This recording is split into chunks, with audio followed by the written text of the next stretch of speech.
ஒரு தினத்திற்கு முன்பு ஒரு வீடியோ இந்தியா முழுவதும் வைரலாகி கொண்டிருந்தது. ஏன் உலகம் முழுவதும் வைரலாகி கொண்டிருந்தது. அது என்ன அப்படின்னா, மத்தியில் பாஜகவினுடைய அமைச்சராக இருக்கக்கூடிய எல் முருகன் அவர்கள், அவர் என்ன பண்ணுறார் அப்படின்னா, காஞ்சி சங்கராச்சாரியாரை பார்க்க போகிறார்.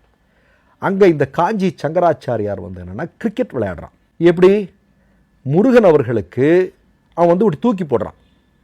அதாவது பிரசாதம் கொடுக்குறானா, அவர் கொடுக்குற பொருளை அப்படி தொடாமல் வாங்கிக்கிறானா, இவர் கொடுக்குறாரு பால் தூக்கி போடுற மாதிரி கிரிக்கெட் விளையாட்டு நடந்த மாதிரி இருந்தது. நான் என்ன கேட்கிறேன் அப்படின்னா, இன்றைக்கு 21ஆம் நூற்றாண்டில் நம்ம இருக்கிறோம். இந்த நேரத்தில் சக மனிதனை தொடுவதற்கு கூட யோசிக்கக்கூடிய அந்த ஒரு சிந்தனை இன்னமும் வேரூன்றி இருக்கிறது என்றால் அதனுடைய பெயர்தான் சனாதனம்.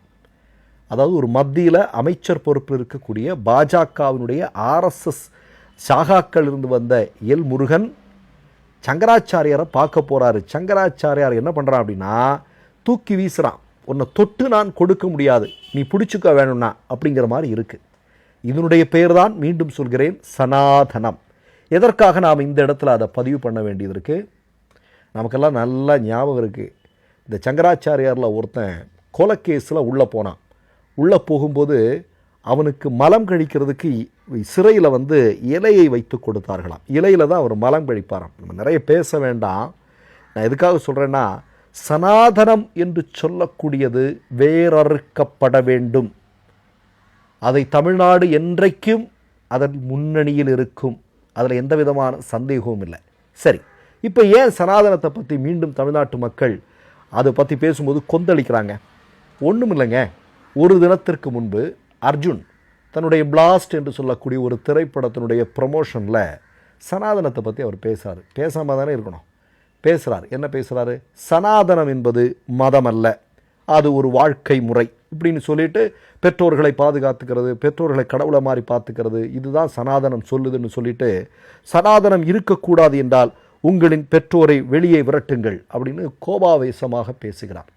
நான் என்ன கேட்கிறேன், சனாதனத்தை நம்பக்கூடிய அல்ல சனாதனத்தினுடைய வழியில் வந்தவர்கள் அல்ல சனாதனத்தினுடைய முக்கியமான ஆட்கள் என்று சொல்லக்கூடிய நபர்களுடைய, குறிப்பாக நான் என்ன சொன்னால் பரசுராம் என்று சொல்லக்கூடிய ஒரு மகாவிஷ்ணுனுடைய அவதாரங்களில் ஒன்று, அவருடைய வாழ்க்கையில் நடந்த ஒரு சம்பவம். அதற்கு அர்ஜுன் தெரிஞ்சிருக்குமா தெரிஞ்சிருக்காதுன்னு தெரியல.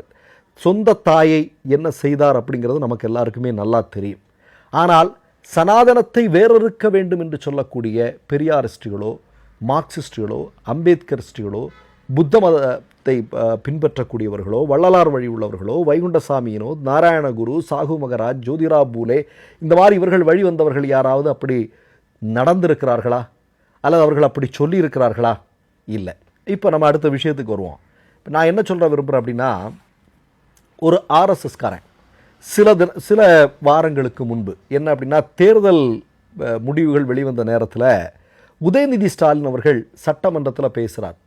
மக்களை பிளவுபடுத்தக்கூடிய, மக்களை பிரிக்கக்கூடிய, மக்களிடம் ஏற்றத்தாழ்வுகளை உருவாக்கக்கூடிய சனாதனம் வேறறுக்கப்பட வேண்டும் இல்லையா? தமிழ்நாடே ஆர்ப்பரித்து கைத்தட்டியது. ஏன்னா இதுக்கெல்லாம் ஒரு துணிச்சல் வேணும் இந்த மாதிரி சொல்கிறதுக்கு.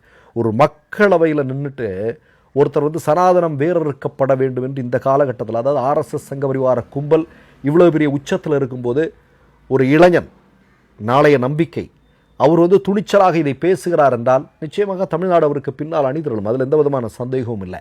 இப்போ நம்ம என்ன கேட்குறோன்னா, உதயநிதி ஸ்டாலின் இப்படி பேசுனதுமே ஒரு ஆர்எஸ்எஸ்காரன் பேட்டி கொடுக்குறான். என்ன பேட்டி கொடுக்குறான் அப்படின்னா, சனாதனத்தை பற்றி பேசியதால் தான் திராவிட முன்னேற்ற கழகம் தமிழ்நாட்டில் தோத்துருச்சான். இன்னொன்று, அந்த ஒரு நடிகை இருக்காங்க, அவங்க பேரெலாம் நமக்கு தெரியல, அவங்களுடைய புருஷன் ஒரு பாடகர், அவன் பேர் எனக்கு தெரியல. அவன் சொல்கிறான், சனாதனத்தை எதிர்த்தீங்க இல்லையடா, அதனால தான் தோத்தோம் அப்படின்னு. அப்போ தமிழ்நாட்டு மக்கள் இந்த குரூப்புக்கிட்ட ஒரு கேள்வியை கேட்குறாங்க. என்ன கேட்குறாங்க அப்படின்னா, நீ இங்கே 33 இடங்களில் போட்டியிட்ட, பாஜக அதிமுக கூட்டணியில் 33 இடங்களில் தமிழ்நாட்டில் போட்டியிட்டாங்க, ஒரு இடத்துல தான் வின் பண்ணியிருக்கிறாங்கன்னு நினைக்கிறேன். 32 இடங்களில் தோற்றுருக்கிறான். இன்னும் இந்தியாவில் கணக்கெடுக்கலாம். இவிஎம்மும் தேர்தல் ஆணையமும் இல்லைன்னா சனாதனத்தை எப்படியாவது உயிர்ப்பிக்க வேண்டும் என்று நினைத்து கொண்டிருக்கக்கூடிய ஆர்எஸ்எஸ்காரர்களை யாராவது ஒருத்தர் வின் பண்ண முடியுமா? நம்ம கேட்குறோம்.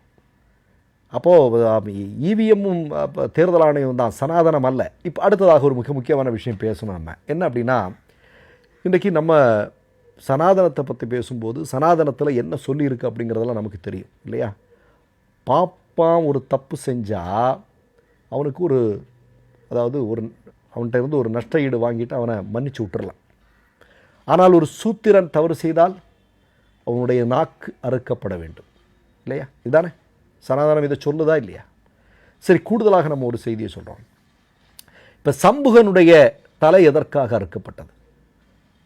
நந்தன் மிகப்பெரிய சிவபக்தன், ஏன் அவருடைய வழிபாட்டு உரிமை அவருக்கு மறுக்கப்பட்டது? இல்லை, இதெல்லாம் நம்ம கேட்கணும் இல்லையா? இதெல்லாம் நம்ம பேசணும் இல்லையா?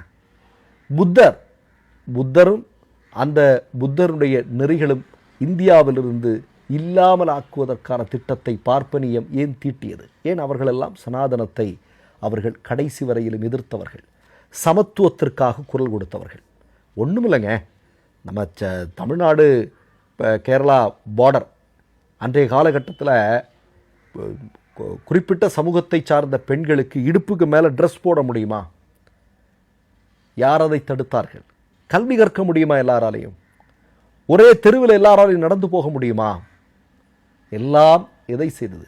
பிறப்பினுடைய அடிப்படையில். பிறக்கும் போதே, வேற உலகத்தில் எந்த நாட்டிலையுமே அப்படி இல்லை, பிறக்கும் போதே மிகப்பெரிய ஏற்றத்தாழ்வுகளோடு பிறக்க வேண்டிய ஒரு சூழல் இந்தியாவில் இருக்கிறது என்றால் அதற்கு காரணம் என்ன? சனாதனம் தானே. சனாதனம் இல்லாமல் வேற என்ன காரணம் இருக்க முடியும் இல்லையா? அப்போ தமிழ்நாடு அந்த சனாதனத்தை வேறொருக்கும், சனாதனத்தை இல்லாமலாக்கும், சனாதனத்திற்கு எதிராக போராடும். ஆனால் ஆர்எஸ்எஸ் ஏன் இவ்வளவு பயப்படுகிறது? இல்லது ஆர்எஸ்எஸ்னுடைய ஆதரவாளர்களாக இருக்கக்கூடிய இந்த குரூப் எல்லாம் ஏன் அலறாங்க அப்படின்னா அதற்கு காரணம் இருக்குது. என்ன அப்படின்னா, சமத்துவம் வந்துடக்கூடாது. சனாதனம் இருக்கிற வரைக்கும் தான் ஆர்எஸ்எஸ்க்கு ஆயுள் இல்லையா? ஆர்எஸ்எஸ்னுடைய தலைமை பொறுப்பிற்கு ஒரு பெண் வர முடியுமா?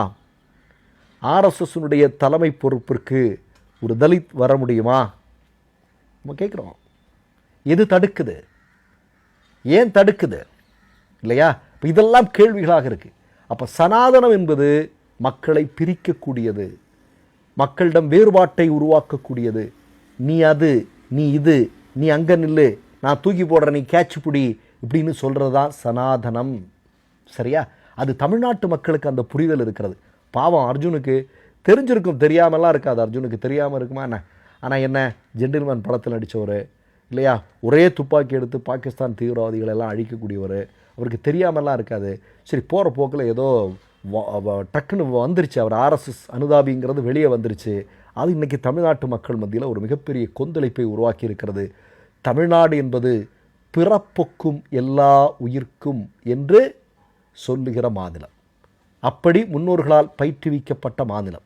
இந்த மாநிலத்தில் இருந்துட்டு சனாதனம் சிறப்பானது, சனாதனம் அப்படியானது இப்படியானதுன்னெலாம் பேசுகிறதெல்லாம் நிச்சயமாக தமிழ்நாட்டு மக்கள் ஏற்றுக்கொள்ள மாட்டார்கள் என்பதை சொல்லிக்கொள்ள விரும்புகிறேன்.